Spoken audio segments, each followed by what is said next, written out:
రాకాలోకంకి స్వాగతం. పాకిస్తాన్ కేవలం ఒక కాగితం పులి మాత్రమేనా? అణ్వాయుధాలు ఉన్నాయి, అత్యాధునిక ఆయుధాలు ఉన్నాయని చెప్పుకున్నటువంటి పాకిస్తాన్ తన భూభాగాన్ని రక్షించుకోలేనటువంటి దయనీయమైన నికృష్టమైనటువంటి పరిస్థితిలో ఉందా? పాకిస్తాన్ తన నేలను, తన జనాన్ని, తన సార్వభౌమత్వాన్ని, తన అఖండత్వాన్ని కాపాడుకోలేనటువంటి దయనీయ స్థితిలో ఉందా?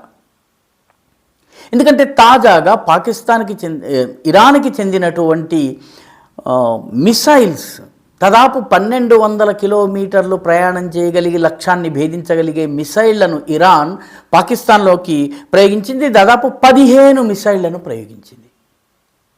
మామూలుగా ఒక 400-450 కిలోమీటర్ల దూరంలో ఉన్నటువంటి స్థావరాలను ధ్వంసం చేసే మిసైళ్లను ప్రయోగించవచ్చు. కానీ ఇరాన్ తన బలిమిని, తన దగ్గర ఉన్నటువంటి ఆయుధ సంపదని, తన యొక్క యుద్ధ పాటవాన్ని చూపించేందుకు 1500 కిలోమీటర్ల లక్ష్యాన్ని భేదించగలిగేటటువంటి మిసైళ్లతో దాడి చేసింది. ఒక 8-9 డ్రోన్స్తో కూడా దాడి చేసింది. పాకిస్తాన్లో ఉన్నటువంటి బెలూచిస్తాన్లో సరిహద్దు దాటి వచ్చి ఈ మిసైళ్ళు పాకిస్తాన్లో ఉన్నటువంటి బెలూచిస్తాన్ ప్రాంతంలో ఉన్నటువంటి 2 పట్టణాలు, ఒకటి తుర్బత్, రెండవది పంజ్గూర్. ఈ పంజ్గూర్లో పాకిస్తానీ సైనిక స్థావరం కూడా ఉంది. ఇక్కడ ఉన్నటువంటి ఒక ఉగ్రవాద సంస్థ, ఆ సంస్థ పేరు జైషుల్ ఆదిల్. ఈ జైషుల్ ఆదిల్ అనేటటువంటి ఉగ్రవాద సంస్థ స్థావరాల మీద దాడి చేసింది, హాయిగా వెళ్ళిపోయింది. పాకిస్తాన్ నుంచి ఎలాంటి ప్రతిక్రియ లేదు. తమాషా ఏంటంటే బలూచిస్తాన్ చాలా కీలకమైనటువంటి ప్రాంతము. ఎందుకంటే బలూచిస్తాన్లో గ్వాదర్ ఉంది, గ్వాదర్ చైనా అధీనంలో ఉంది, చైనా స్థావరంగా అది డెవలప్ అవుతోంది. ఇదే కాకుండా పాకిస్తాన్కి చెందినటువంటి చైనా పాకిస్తాన్ ఎకనామిక్ కారిడార్ యొక్క మార్గం సిపిఈసి ఏదైతే ఉందో అది బలూచిస్తాన్కి వెళ్తుంది.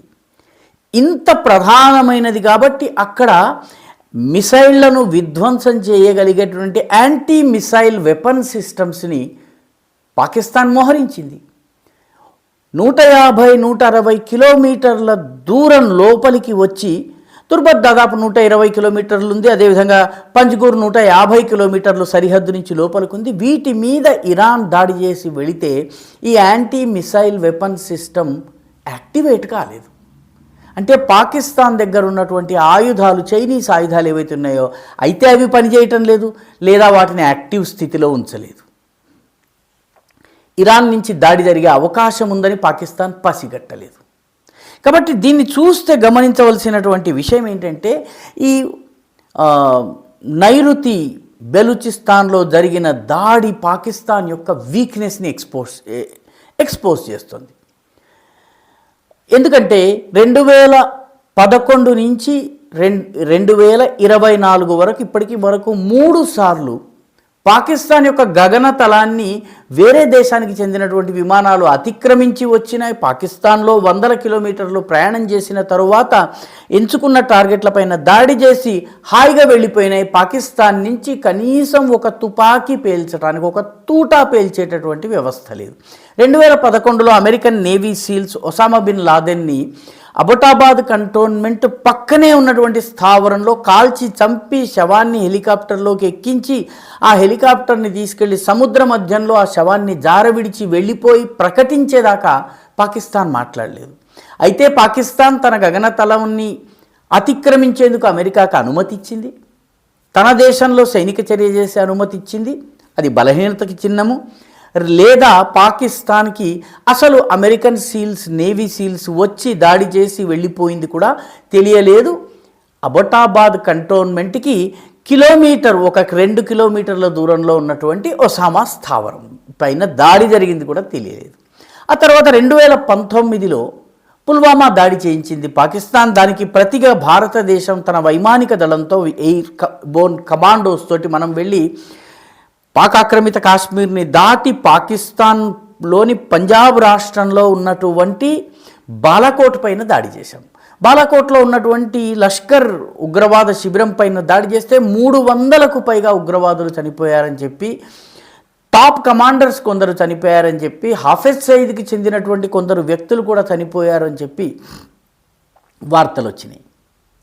పాకిస్తాన్ మా దేశం పైన దాడి జరగలేదని ముందు బుకాయించింది. ఆ తరువాత ఏవో చెట్లు కొన్ని కాలిపోయినాయి, అలాగా గురి తప్పిందని చెప్పింది, మాట్లాడలేదు.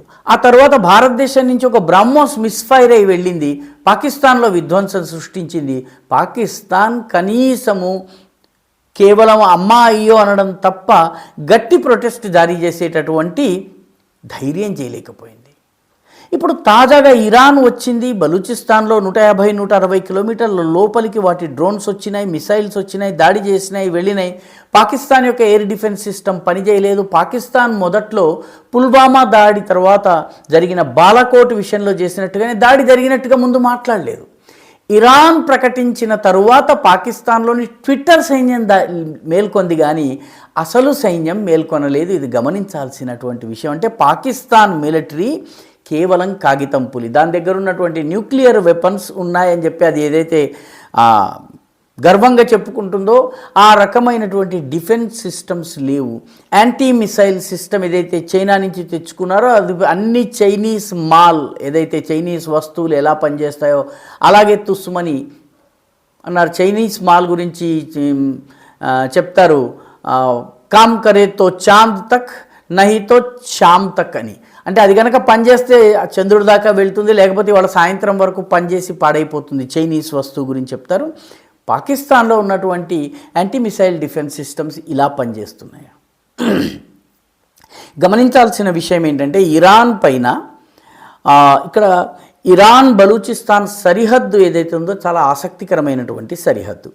బలూచిస్తాన్లో ఉన్నటువంటి ప్రజలు సున్నీలు. బలూచిస్తాన్లోని కొంత భాగం ఇరాన్లో ఉంది, దాన్ని సీస్తాన్ బలూచిస్తాన్ అంటారు. అదొక్కటే ఇరాన్లో ఉన్నటువంటి సున్నీ మెజారిటీ ఏరియా. వాళ్ళ ఆయిల్ అంతా కూడాను, ఇరాన్ యొక్క ఆయిల్ వెల్స్ అన్నీ కూడాను ఈ ప్రాంతంలోనే ఉన్నాయి. ఈ సున్నీలు ఇరాన్ ప్రభుత్వం పైన తిరుగుబాటు చేస్తుంటారు. వీళ్ళకి ఈ జైషుల్ ఆదిల్ అనేటటువంటి ఉగ్రవాద సంస్థ సహకారం చేస్తోంది. డిసెంబర్ నెలలో సీస్తాన్ బలూచిస్తాన్లో ఒక దాడి జరిపి 11 మంది ఇరానియన్ గార్డ్స్ని చంపేసేశారు. దానికి ప్రతీకారంగా ఇప్పుడు ఈ దాడులు జరిగినాయి. అంటే దీని అర్థం ఏంటంటే పాకిస్తాన్ ఉగ్రవాదాన్ని ఎగుమతి చేసే పని ఏదైతే ఉందో అది ఆఫ్ఘనిస్తాన్లో తాలిబాన్ల రూపంలో చేసింది, హక్కానీ నెట్వర్క్ రూపంలో చేసింది, భారతదేశంలో లష్కర్ జైష్ మిగతా ఉగ్రవాదుల రూపంలో చేసింది, ఇరాన్లో కూడా చేసింది. అంటే ఇరాన్లో ఈ జైషుల్ ఆదిల్ పేరుతోటి సీస్తాన్ బెలూచిస్తాన్లో చేసి ఇరాన్ని ఇబ్బంది పెట్టే ప్రయత్నం చేసింది. అంటే దానికి సరిహద్దు ఉన్నటువంటి 3 దేశాలకు ఉగ్రవాదాన్ని ఎగుమతి చేస్తోంది. ఇప్పుడు 3 దేశాల నుంచి దానికి ఎదురు దెబ్బలు తగులుతున్నాయి. ఇప్పటికే భారతదేశము బాలాకోట్ దాడి చేసింది. వాళ్ళు సరిహద్దు దగ్గర ఏదైనా చేయాలనుకుని ప్రయత్నిస్తే మనం గట్టి సమాధానం ఇస్తున్నాము. కాబట్టి భారతదేశంతో ఇప్పుడు పోరాడేటటువంటి పరిస్థితిలో పాకిస్తాన్ లేదు. ఇదే సమయంలో ఆఫ్ఘనిస్తాన్లో తాలిబాన్ సైన్యాలు సరిహద్దు దగ్గర, ముఖ్యంగా చమన్ సరిహద్దు, ఈ సరిహద్దు ప్రాంతం అంతా కూడాను పాకిస్తానీ సైనికుల మీద దాడి చేస్తున్నాయి. పాకిస్తాన్ జవాబు కూడా ఇవ్వలేకపోతోంది. ఇప్పుడు ఇరాన్ కూడా పాకిస్తాన్ని కొట్టింది. 3 సరిహద్దు దేశాలు పాకిస్తాన్ని కొడుతున్నాయి. పాకిస్తాన్ తిరిగి జవాబు ఇవ్వలేనటువంటి పరిస్థితిలో ఉంది. పైగా ఈ ఇరాన్ దాడి జరిగిన సమయంలో పాకిస్తాన్ యొక్క కేర్ టేకర్ ప్రైమ్ మినిస్టర్ అయినటువంటి అన్వరుల్ హక్ అక్కడ్ ఆయన డావోస్లో ఇరానియన్ ఫారిన్ మినిస్టర్తో మాట్లాడుతున్నారు. సరిగ్గా అదే సమయంలో ఈ దాడి జరిగింది. అదేవిధంగా ఇరాన్, అదేవిధంగా పాకిస్తాన్ ఈ రెండూ కలిసి పర్షియన్ గల్ఫ్లో నౌకాదళ విన్యాసాలను చేస్తున్నాయి. ఒకవైపు నౌకాదళ విన్యాసాలు జరుగుతున్నప్పటికీ కూడా ఈ దాడులు జరగడం అనేది పాకిస్తాన్కి ఇరాన్ ఇస్తున్నటువంటి విలువ ఏంటో చెప్తున్నాయి. మొత్తం మీద ఈ మొత్తం కూడాను పాకిస్తాన్ యొక్క వీక్నెస్, ఇన్నాళ్ళు విదేశాలకు ఉగ్రవాదాన్ని ఎగుమతి చేయడాన్ని ఇప్పుడు వడ్డీతో సహా పొరుగు దేశాలు చెల్లిస్తున్నాయి. అటు ఆఫ్ఘనిస్తాన్, ఇటు భారత్, అటు ఇరాన్, ఈ 3 కూడాను పాకిస్తాన్ని చికాకు చేస్తున్నాయి. పాకిస్తాన్ ఇప్పటి వరకు ఎటువంటి ప్రతీకార చర్య తీసుకునేటటువంటి లేదా ధైర్యంగా మాట్లాడేటటువంటి సాహసం చేయటం లేదు. సో పాకిస్తాన్ కాగితం పులేనా అన్నటువంటి, పాకిస్తాన్ దగ్గర ఉన్నటువంటి అత్యాధునిక మిసైల్ సిస్టమ్స్ కానీ, యాంటీ ప్లేన్ డిఫెన్స్ సిస్టమ్స్ కానీ ఇవన్నీ కూడాను ఉట్టి పిల్లలు ఆడుకునే బొమ్మలు లాంటివా అన్నటువంటి సందేహం వస్తోంది. ఈ వీడియో మీకు నచ్చినట్టయితే లైక్ చేయండి, షేర్ చేయండి, ఈ ఛానల్కు సబ్స్క్రైబ్ చేయండి. మీ అభిప్రాయాన్ని కమెంట్ల రూపంలో తప్పనిసరిగా పంపించండి.